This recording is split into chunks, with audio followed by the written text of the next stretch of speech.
doesn't it sort of make you want to stop mucking around in trying to fix things that are not really fixable, to try to explain to others things that they're not ready to hear? Don't you sort of just want to get into your focus and get into your alignment? Don't you want to meditate and allow your vibration to rise? And don't you want to just be nicer to yourself more of the time? And don't you want to spend more time in the daydream and less time facing reality? Don't you want to be a creator of magnificent reality? You are creators of reality. You are. Everything that comes to you, you have created it. But we want to talk for just a little bit about how it is that you've created it, because every thought that's ever been thought still exists. So there is this vibrational reality that we are calling your vortex, which is where all of your desires are gathered and becoming more and are tended to by the energy that creates worlds, by the consciousness that creates worlds. But every thought that has ever been thought by anyone, whether they're in a tuned in, tapped in, turned on state of being, or whether they are resistant to thought, every thought that has ever been thought still exists. And the law of attraction gathers them together in rivers and streams. And so there are plenty of resistant thought that humans have thought that you could become a vibrational match to. And sometimes they feel a little powerful. Hate and anger and mob rule, all of that, it feels like it has a power to it. And it does, but in comparison with this energy that creates worlds, it is puny and paltry and insignificant, and it will not ever be the dominant vibration on your planet. We want you to know you don't have to sift through it and sort it out. You don't have to win the battle of good and evil. There is no contest. There's no contest against evil, because there is no evil. There's just disconnected from good. That's all there is. But when it's coming at you, sometimes it feels like it's a force of evil, because you sure didn't know that you were attracting that. You didn't mean to think that resistant thought that made that your path of least resistance for a little while. So sometimes people say to us, as we encourage meditation, is all hell supposed to break loose in my life when I start meditating? We say, sort of, kind of. Because when you release thought like you do in meditation and you allow your vibration to rise, now you have a greater sensitivity to resistant thought. And the whole world doesn't stop just because you are feeling differently. But if you could really change the focus of your being, your world would change around you. So why doesn't, we're going right down your page here, why doesn't the world change around you?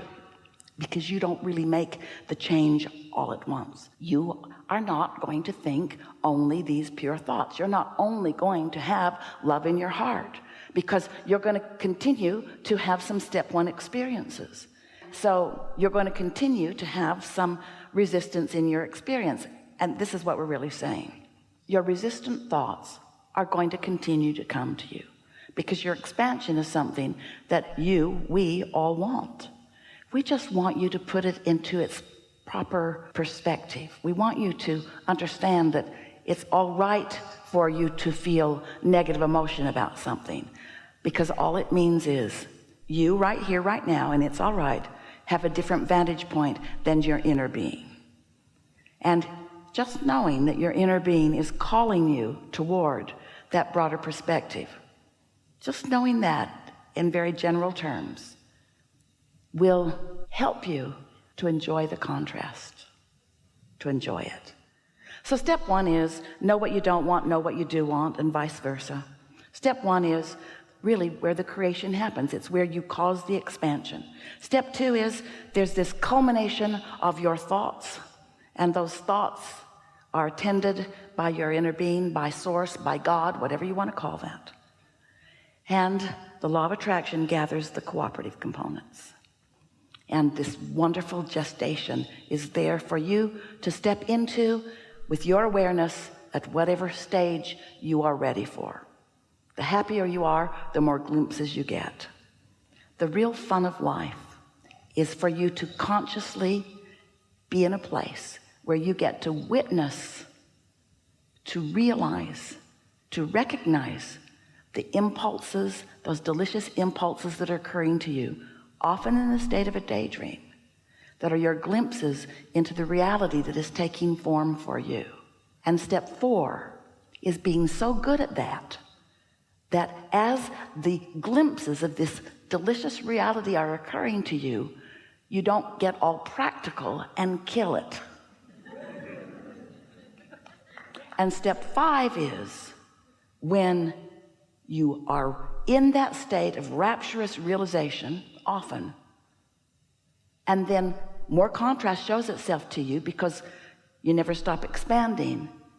And even though you've now seen more contrast, it doesn't take you out. It doesn't upset you. You embrace it. You acknowledge the value of it. You are not mad at yourself about it, and you're not mad at the person who has delivered the opportunity for you to have the contrast.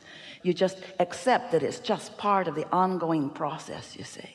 You're all getting this right, whether you know you are or not. You are all expanding, and you're all exploring, and you're all building the vortex, and future generations will benefit from the vortex that you are creating now, because those new babies are born resistance free. It takes them a while for their parents to talk them into resistance, you see. They're born resistance free. You can return to being resistance free if you want, or you can succeed in a way that is less pleasant. In any case, your life is a success. You are exploring. You are doing what you intended to do. You are adding magnificently to the universe. And when you make your re-emergence into non-physical, which we like to call croaking and you like to call death, but since there isn't any death, we be disrespectful about it because we're all eternal beings. When you make your transition into the non-physical and then realize all of the wonderful things that have been accomplished because of you, and immediately you're in that place of non-resistance. Oh, croaking is so much fun. We just don't think you should have to croak to feel that way. We think that you should be able to be in your body, have an experience, not let it set your hair on fire, use your logic to realize what you want, use your emotions to evaluate whether you're resisting it or going along with it. Use some tools like appreciating and segment intending, getting out ahead of it. We'll talk more about that until you've got your hands in the clay all the time. And oh, it's so much fun. You know it. When you think a thought of something you want, you practice the thought of it. You let the practiced thought of delight of this new creation become dominant in your experience, because that's what you think about more than its absence. And then it begins to show itself to you in abundance in lots of different ways. And each time something happens, you know that you were a part of that creation. And that journey of constant and continual unfolding is what you were born to live. It's what we are all about. Never-ending, joyous becoming. That's who we all are, you see. And if anything less than that is happening, then you can't stop becoming, so that's taken care of. But joy is optional. That requires focus. So, did we get there? We had to have, because we gave you everything in our bucket. Thank you.